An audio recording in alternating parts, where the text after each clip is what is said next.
ಜನ ಬಂದಿರೋದೇ ಇವತ್ತು ಈ ರಾಜ್ಯಭಾರ ನೋಡೋದಕ್ಕೆ.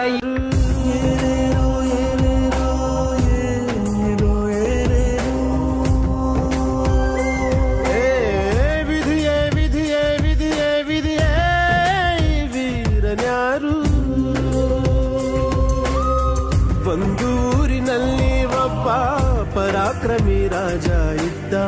ರತಿಯಂಥ ರಾಣಿಯೊಡನೆ ರಾಜ್ಯಭಾರ ಮಾಡುತ್ತಿದ್ದ.